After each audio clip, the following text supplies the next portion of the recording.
Hello everyone, my name is Umesh Rajoria. इस video में हम काइनेमेटिक्स से रिलेटेड कुछ बेसिक टर्म्स के बारे में स्टडी करेंगे और साथ ही जानेंगे कि फ्रेम ऑफ रेफरेंस का मतलब क्या होता है और वन डायमेंशनल, टू डायमेंशनल और थ्री डायमेंशनल मोशन को हम कैसे डिफाइन कर सकते हैं। तो चलिए शुरू करते हैं। तो यहाँ पे सबसे पहला क्वेश्चन हमारे दिमाग में ये आता है कि काइनेमेटिक्स का मतलब क्या होता है। तो अगर हम सिंपल वर्ड्स में कहें तो काइनेमेटिक्स फिजिक्स की वो ब्रांच है जिसमें हम किसी भी ऑब्जेक्ट के मोशन को यानी कि उसकी वेलोसिटी, एक्सेलरेशन, मोमेंटम, इन सब चीज़ों को स्टडी करते हैं। फॉर एग्जांपल, मान लो तुम किसी बाइक या स्कूटी से कहीं पे जा रहे हो, तो किसी टाइम टी पर आपकी वेलोसिटी क्या है, किस रेट से आपकी वेलोसिटी चेंज हो रही है और कुछ टाइम बाद की आपकी पोजीशन क्या होगी। तो फिजिक्स की जिस ब्रांच के अंदर हम इन सब चीज़ों की स्टडी करते हैं उसे ही हम काइनेमेटिक्स कहते हैं। अब हम काइनेमेटिक्स से रिलेटेड कुछ बेसिक टर्म्स को स्टडी करते हैं। इसमें सबसे पहली टर्म है रेस्ट। देखिए, अगर कोई भी ऑब्जेक्ट अपने आसपास की चीज़ों के रेस्पेक्ट में अपनी पोजीशन चेंज नहीं करता है तो उस कंडीशन में उस ऑब्जेक्ट को रेस्ट में कहा जाएगा। फॉर एग्जाम्पल, मान लो आप किसी बेड के ऊपर लेटे हुए हो या फिर किसी चेयर पे बैठे हो, तो इन दोनों ही कंडीशंस में आपके आसपास की जो चीज़ें हैं, जैसे ये क्लॉक हो गई, ये टेबल लैंप हो गया या ये बुक्स हो गई, तो इन सब के रेस्पेक्ट में आपकी जो पोजीशन है वो चेंज नहीं हो रही है। इसका मतलब आप रेस्ट कंडीशन में हैं। इसी तरीके से नेक्स्ट टर्म है मोशन। देखिए, अगर किसी भी बॉडी की अपने आसपास की चीज़ों के रेस्पेक्ट में पोजीशन कंटिन्यूसली चेंज होती रहती है तो हम कहेंगे कि ये बॉडी मोशन के अंदर है।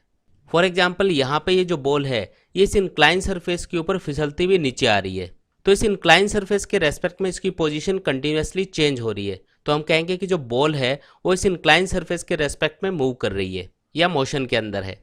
इसी तरीके से मान लेते हैं कि एक कार मूव कर रही है, तो इस कंडीशन में आसपास की जो चीज़ें हैं उनके रेस्पेक्ट में जो कार है उसकी पोजीशन कंटिन्यूसली चेंज हो रही होगी, तो हम कहेंगे कि जो कार है वो मोशन के अंदर है। यहाँ पे हमको ध्यान रखना है कि जो मोशन है वो हमेशा ऑब्जर्वर के रिलेटिवली देखा जाता है। फॉर एग्जाम्पल, ग्राउंड पे खड़े हुए ऑब्जर्वर के लिए ये कार मोशन के अंदर है, लेकिन इसके अंदर जो पर्सन बैठा है अगर उसके रेस्पेक्ट में देखा जाए तो जो कार है वो रेस्ट कंडीशन में होगी, क्योंकि कार की जो पोजीशन है वो इसके रेस्पेक्ट में चेंज नहीं हो रही है। यानी कि यहाँ पे सिंपली हम कह सकते हैं कि जो मोशन है वो हमेशा ऑब्जर्वर की पोजीशन के ऊपर डिपेंड करता है और उसी के रेस्पेक्ट में स्टडी किया जाता है। इसी तरीके से नेक्स्ट टर्म है पॉइंट मास ऑब्जेक्ट या फिर पार्टिकल। देखिए, अगर किसी भी बॉडी की जो साइज है वो उसके मोशन की रेंज की कंपैरिजन में अगर बहुत कम है तो उसे हम पॉइंट मास ऑब्जेक्ट या फिर पार्टिकल कहते हैं। फॉर एग्जाम्पल, मान लो आप एक बॉल को ऊपर उछालते हो, तो यहाँ पे बॉल जो हाइट कवर करेगी अगर वो बॉल की साइज़ की कंपैरिजन में काफ़ी ज़्यादा हो, या हम कह सकते हैं कि यहाँ पे जो बॉल की साइज़ है अगर वो उसके थ्रू कवर की गई हाइट की कंपैरिजन में काफ़ी कम है या नेग्लिजिबल है, तो उस कंडीशन में हम उस बॉल को पॉइंट मास ऑब्जेक्ट या पार्टिकल कहेंगे। इसी तरीके से काइनेमेटिक्स में हम एक और वर्ड यूज़ करते हैं, रेक्टिलिनियर मोशन। देखिए, अगर कोई भी बॉडी एक स्ट्रेट पाथ के ऊपर मूव कर रही है तो उसके मोशन को हम रेक्टिलिनियर मोशन कहते हैं। फॉर एग्जाम्पल, यहाँ पे जो कार्स हैं अगर वो एक स्ट्रेट रोड के ऊपर मूव कर रही हैं तो उनके मोशन को रेक्टिलिनियर मोशन कहा जाएगा।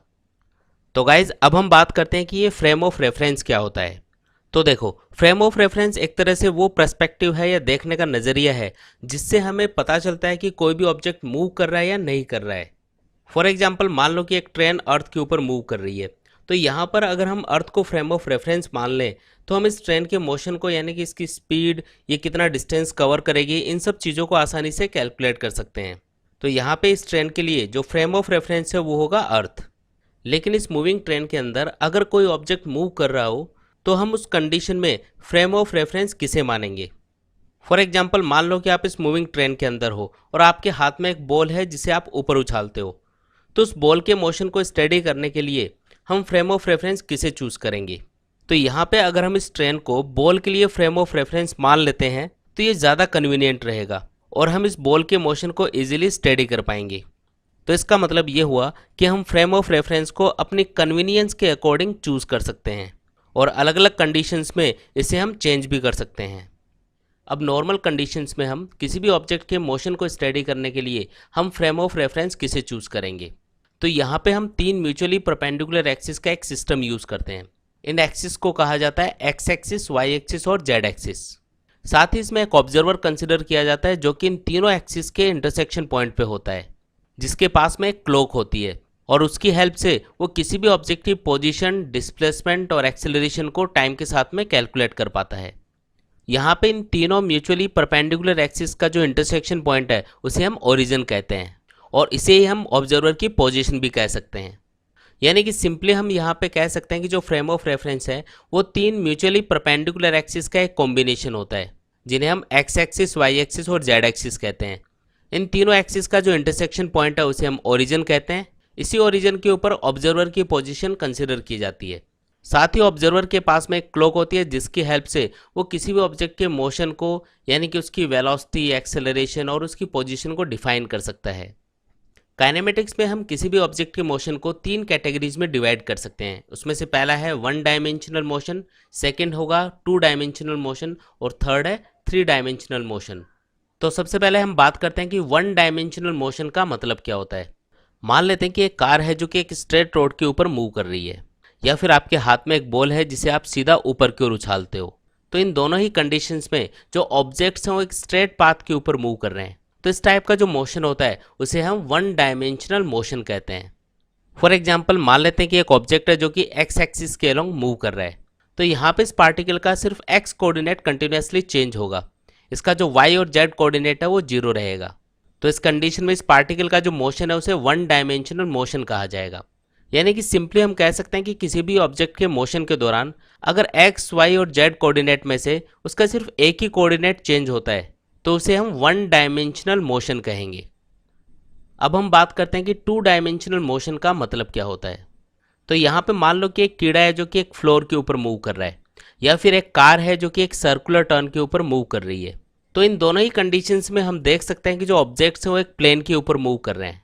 तो इस कंडीशन में इन ऑब्जेक्ट्स का जो मोशन है उसे टू डायमेंशनल मोशन कहा जाएगा। फॉर एग्जाम्पल मान लो ये जो पॉइंट P है ये इस एक्स वाई प्लेन में अगर इस तरीके से मूव करे कि इसका जो एक्स और वाई कोऑर्डिनेट है वो दोनों चेंज हो, तो उस सिचुएशन में इस पॉइंट P का जो मोशन है उसे टू डायमेंशनल मोशन कहा जाएगा। यानी कि सिंपली हम कह सकते हैं कि अगर किसी भी ऑब्जेक्ट के मोशन के दौरान अगर एक्स, वाई और जेड कोऑर्डिनेट्स में से उसके कोई भी दो कोऑर्डिनेट्स कंटिन्यूसली चेंज होते हैं तो उस ऑब्जेक्ट के मोशन को टू डायमेंशनल मोशन कहा जाएगा। अब इसी तरीके से हम थ्री डायमेंशनल मोशन को भी डिफाइन कर सकते हैं। मान लो कि एक चिड़िया है जो कि आसमान के अंदर उड़ रही है। तो ये जो चिड़िया है ये आसमान के अंदर रैंडमली किसी भी डायरेक्शन में उड़ सकती है। या फिर एक और एग्जांपल लेते हैं, मान लो किसी कंटेनर के अंदर हमने एक गैस फिल की हुई है। तो इस कंटेनर में ये जो गैस के मॉलिक्यूल्स हैं ये आगे पीछे या ऊपर नीचे रैंडमली किसी भी डायरेक्शन में इजीली मूव कर सकते हैं। तो यहाँ पे इन दोनों ही कंडीशंस में इस टाइप के मोशन को हम थ्री डायमेंशनल मोशन कहते हैं। फॉर एग्जाम्पल यहाँ पे जो पॉइंट P है अगर वो इस तरीके से मूव करता है कि उसके तीनों यानी कि एक्स, वाई और जेड कोऑर्डिनेट्स कंटिन्यूसली चेंज होते रहते हैं, तो इस टाइप के मोशन को हम थ्री डायमेंशनल मोशन कहेंगे। यानी कि सिंपली हम यहाँ पे कह सकते हैं कि किसी भी ऑब्जेक्ट या बॉडी का ऐसा मोशन जिसमें उसके तीनों कोऑर्डिनेट्स यानी कि एक्स, वाई और जेड कोऑर्डिनेट्स चेंज होते रहते हैं, इस टाइप के मोशन को हम थ्री डायमेंशनल मोशन कहते हैं। तो गाइज आज के इस वीडियो में हमने काइनेमेटिक्स से रिलेटेड कुछ बेसिक टर्म्स को स्टडी किया। साथ ही हमने जाना कि फ्रेम ऑफ रेफरेंस का मतलब क्या होता है। इसके अलावा हमने बात की कि वन डायमेंशनल, टू डायमेंशनल और थ्री डायमेंशनल मोशन का मतलब क्या होता है। आई होप आप लोगों को ये वीडियो पसंद आया होगा। तो मिलते हैं एक न्यू वीडियो के साथ, तब तक के लिए take care and good bye.